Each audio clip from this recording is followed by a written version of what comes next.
So welcome back to my channel. This is Gamer Dom, and this is another one of these games featuring some of the better players that there are on the servers.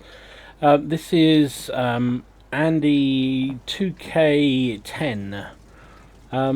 Pretty good player, I think you agree. 18,000 games, win 8 of 2,138 and a win rate of 56%. But we all know that doesn't mean stats are one thing, but they don't necessarily mean that you are a super player. Although it does tend to reflect the fact you must be pretty reasonable if you can hold a good average like that over quite a lot of games. Is probably, I would hasten to add a reroll, but you know, what happens in the privacy of their own home is entirely their own thing. Anyway, I'm getting distracted. He's in the IS7. The Russian tier 10 heavy tank. They're on Tundra. It's obviously a tier 10 game because he's a tier 10. Okay. He's heading along to the one line, which is kind of traditionally the heavy brawling area. Good split of his team. Looks like most of the heavies have come this way. The T-57 heavy's gone towards the hill with a few others. Looks like the enemy have committed a lot more heavy tanks over onto the hill on the 890 line, and that's going to be an interesting way this game plays out. So Andy's rolling forward, he's getting into this sort of, there's a position here, you can just get hull down, and the turret of IS7 is monumentally strong. However, that is a T-57 heavy who is almost certainly going to be firing gold. Not that I'm casting aspersions on somebody who's a blue stat player. Tracks him in place there. Yep, does track him, but misses the opportunity to hit the E50M, who's come around the corner rather aggressively. So, didn't take full advantage of that. Puts a shell beautifully into the side of the turret of the T-57 Heaven. He's got loads of support with him. There's a T-10, a KV-4, Tiger 2. Can he put another shot into this guy? Bounces a shot. Is being bumped out the way by this KV-4 who's going in. Got his man trousers on and he's going in. He's not stopping. He don't care for nothing. Look at this. Can we track him in place? Nicely done. Track the E50M, and he's in real trouble. But look at this. KV-4 is just sitting there. But if you notice on the other side of the map, his team, Andy's team, are not doing so well. They've lost the hill. They've lost all the tanks that went for the hill. And there's an enemy E75 pushing into their cap.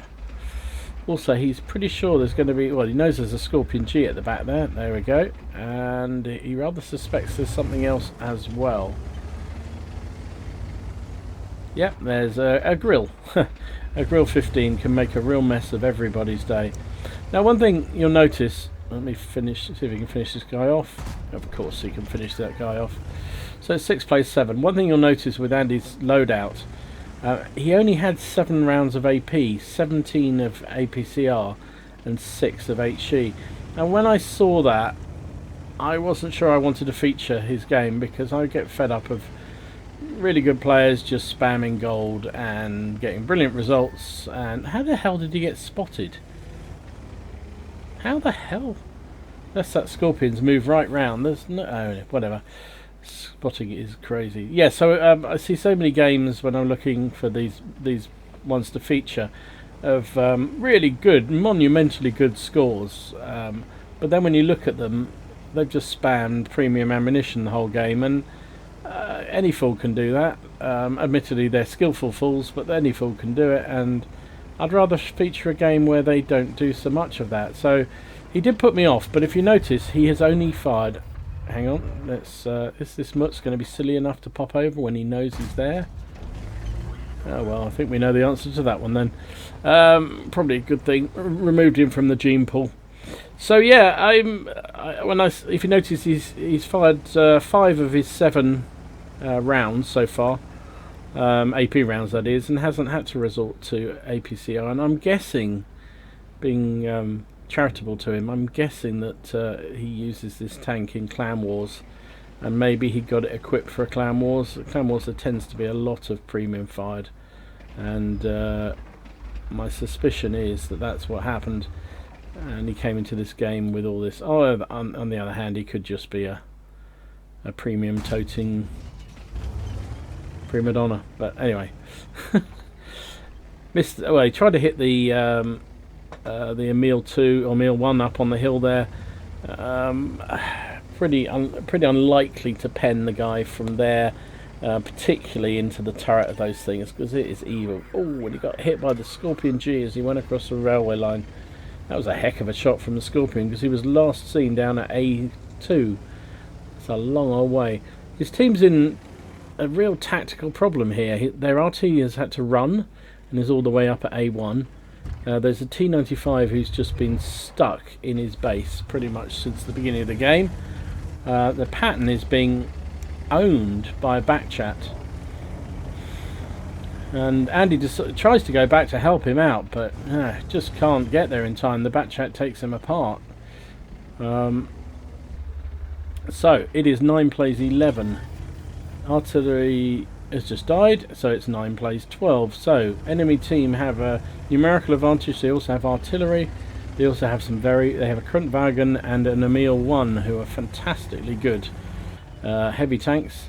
They also have the Grill 15 and the Scorpion who seem to be working together, and so really Andy needs to work together with somebody, and it looks like the T10 is the one that's supporting him. So he's working all his way around. One thing I noticed watching some of these better players play is how many times they pull out from a much higher perspective of the battlefield, I guess to get a sense of the scale of what's going on, and it stops them getting tunnel visioned in, which has got to be a good thing. Right, this poor Doom Turtle player, the T95, he's just in all kinds of trouble. I mean, that thing's going to get a buff at the next patch, and speed buff, and thank goodness, because it is just hideously slow. Poor guy just hasn't managed to, well, I don't know, I say poor guy, he may have, nice, the bat chat gets a bit casual. He may have tried to get out the cap, he may have just sat there, but either way, he's the result is he hasn't really been able to get anywhere, and he's in, this thing has got pretty good armour, but not when you've got a grill up the bum. Scorpion comes out a little bit too far, and Andy was a little unlucky there. Mind you, it was quite a good roll, but shame he didn't kill him in one shot, left him on 7 health. So it's just him and the T10. He's now into his premium stock because he has no more AP left. There comes the Kruntwagen off the hill. The grill's coming around the back of the T10. Can he take down this tier 10 Swedish heavy tank? Nice shot straight into the upper plate. Pen on the IS7 is always going to manage, so now he can go and face hug this guy. He's going to bully him. He bounces a shot off his side. He's lucky as hell. Emil 1 gets involved in the action. Put one onto the crease between the upper and lower plate. Seems to be a weak spot on those Kruntwagens. Artillery fires in and misses. Meanwhile, the T10's down. He takes down the Scorpion, who was only on 7 health. Oh my word, look at the shots. He's been hit by the Emil. He's got the grill coming round behind him. Artillery landing shells all over the place. Wow, frenetic stuff. Can he get the grill? Oh, nice shot on the move. Oh, that grill player must be cursing.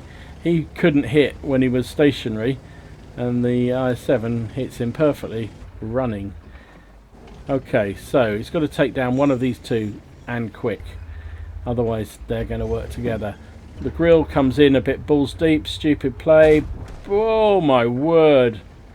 Wow, he must have a really good crew on this tank, because whenever I try and do something like that with the gun bouncing around like crazy, I miss by about, well, a continent usually. And he didn't. He hit that grill as he came up and took him down. So it's just him against the Emil 1 with the backchat artillery supporting the Emil. He knows the Emil went through the cap.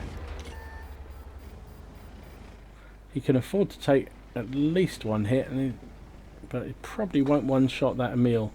Oh, the artillery's come out of its hidey hole. Okay.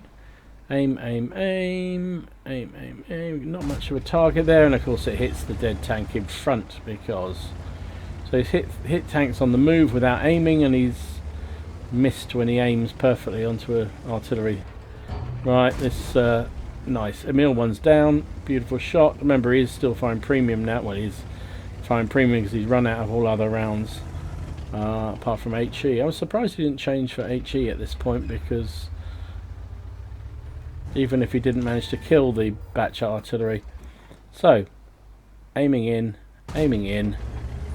and this time he takes him down. GG. So there you go, that was an ace tanker. You got bruiser, duelist, fire for effect, shell proof. You got the much prized Kolobanov's medal, which is when you stand alone against 5 or more enemies.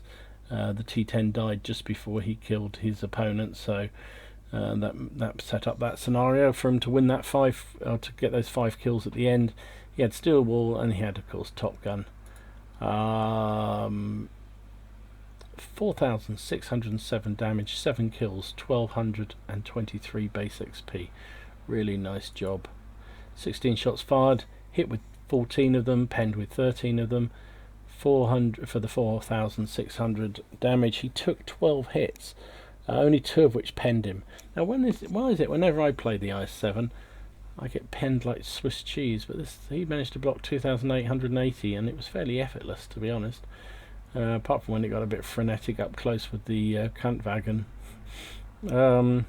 He doesn't run a premium account, so he took a bit of a loss on this. 46,500 credits, but because he'd fired quite a lot of premium, so he had 7 on board before, he fired 16 shells, so 9 premium shells cost him 51,000 credits, so actually made a loss of 19,000.